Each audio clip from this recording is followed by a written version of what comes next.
تو مفتی صاحب قبلہ، ایک تو تعظیم مصطفیٰ کے حوالے سے میں جاننا چاہتا ہوں، ایک تو حقوق مصطفیٰ میں یقیناً تعظیم مصطفیٰ بھی شامل ہے، صحابہ کرام کے عمل بھی ہمارے سامنے، اس کی شرعی حیثیت کیا؟ میں انتہائی اختصار کے ساتھ یہ عرض کروں گا کہ آج کچھ لوگ تعظیم سکھانے کے بہانے کچھ باتیں کرتے ہیں، تو ہمیں تعظیم ان سے نہیں سیکھنی، ہمیں تعظیم صحابہ سے سیکھنی ہے اللہ کہ اکبر، صحابہ کرام نے تعظیم مصطفیٰ میں کیا کیا ہے۔ اللہ اکبر۔ اچھا، پہلی بات تو ہمیں قرآن سے بھی سیکھنا ہے۔ قرآن میں اللہ رب العالمین ارشاد فرماتا ہے کہ لِتُؤْمِنُوا بِاللَّهِ وَرَسُولِهِ وَتُعَزِّرُوهُ وَتُوَقِّرُوهُ وَتُسَبِّحُوهُ بُكْرَةً وَأَصِيلًا، کہ تم اللہ پر اور اس کے رسول پر ایمان لاؤ، پہلی بات۔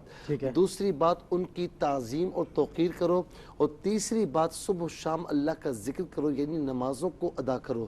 ائمہ یہ فرماتے ہیں کہ ایمان کے ذکر کے بعد نماز کا ذکر ہونا چاہیے تھا۔ اچھا، اس میں ایک اور بات بھی ہے کہ ایمان میں اللہ اور اس کے رسول کا ذکر ہے، تعظیم اور توقیر میں ضمیر واحد ہے، اور یہ ضمیر لوٹ رہی ہے رسول کی جانب۔ اس کا مطلب یہ ہوا کہ رسول کی تعظیم اللہ کی تعظیم ہے۔ تو یہاں پر یہ فرمایا کہ پہلے نماز کا ذکر کیا، اس کے بعد پہلے ایمان باللہ اور ایمان بالرسول کا ذکر کیا، اس کے بعد نماز کا ذکر ہونا چاہیے تھا، لیکن نماز کا ذکر نہیں ہے بلکہ تعظیم اور توقیر مصطفیٰ کا ذکر ہے، پھر آخر میں نماز کا ذکر ہے۔ اس کا مطلب یہ ہوا کہ ایمان لانے کے بعد جو سب سے اہم اور امپورٹنس جسے دی گئی ہے وہ تعظیم اور توقیر مصطفیٰ ہے، اور بغیر تعظیم اور توقیر مصطفیٰ کے کوئی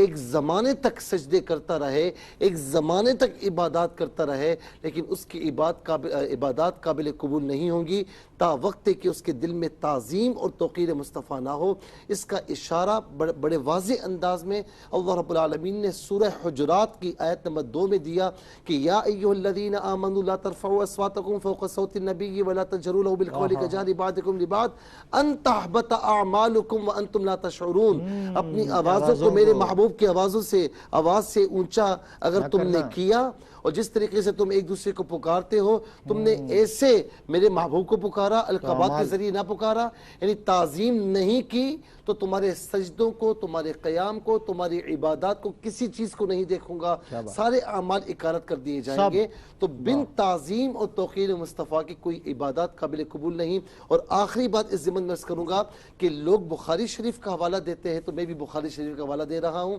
کہ صحابہ کرام نماز پڑھ رہے ہیں، سیدنا صدیق اکبر رضی اللہ تعالی عنہ جو ہے وہ امامت فرما رہے ہیں، اور اسی اثناء میں آقا علیہ السلام حجرہ مبارکہ کا دروازہ کھول کر تشریف لاتے ہیں، آپ کی خوشبو پوری مسجد میں پھیل جاتی ہے، اور پھر صحابہ کرام نماز میں آپ کسی کے لیے جگہ خالی کر سکتے ہیں؟ مجھے بتائیں، یا کوئی تصفیق کر سکتے ہیں؟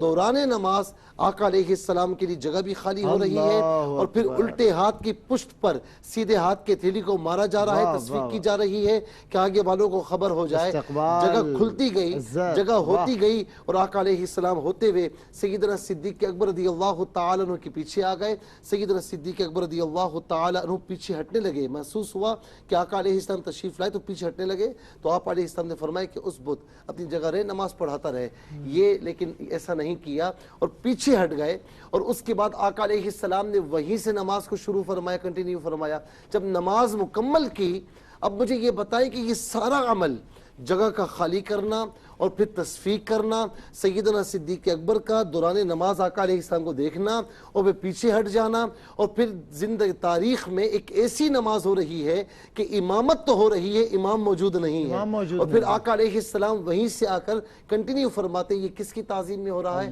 آقا علیہ السلام کی تعظیم میں۔ اور سلام پھیرنے کے بعد میرے آقا نے پوچھا کہ یا ابا بکر ما منعک ان تثبت اذ امرتک، جب تجھے میں نے روکا کہ تو نماز پڑھاتا رہے، تو نے میری بات کیوں نہیں مانی؟ انہوں نے عرض کی یا رسول اللہ ما کان لابن ابی قحافہ ان یصلی بین یدی رسول اللہ صلی اللہ علیہ وسلم، ابو قحافہ کے بیٹے کی یہ ہمت ہی نہیں، یہ مجال ہی نہیں کہ وہ آگے نماز پڑھائے اور اس کا پیارا نبی اس کے پیچھے نماز پڑھے۔ بتائیے کیا خوبصورت بات۔ اور جس طرح مفتی صاحب نے حوالہ دیا کہ اپنی آوازوں کو پست رکھو، اور آج اگر کوئی ہم سے یہ کہے، حضور کے ذکر کی محفل میں اگر کوئی مثال کے طور پہ یہ کہہ رہا ہو کہ تم سرکار کی بارگاہ میں بیٹھے ہو، ذرا ہاتھ اوپر کرو، ذرا چلاؤ، ذرا چیخو، ذرا پکارو، سارے قوانین چینج ہیں۔ تو مجھے تعظیم مصطفیٰ میں، تعظیم مصطفیٰ میں سارے قوانین، دیکھیں ایک جلسے کی معاملات اور ہیں، لیکن اس کو مثال یہ نہ دی جائے کہ سرکار کی بارگاہ میں، کیونکہ اس بارگاہ کا ادب تو یہ ہے کہ اپنی آوازوں کو پست رکھیں، یہاں زبان نہیں آنسو بات کرتے ہیں، یہاں آنسو کلام کرتے ہیں۔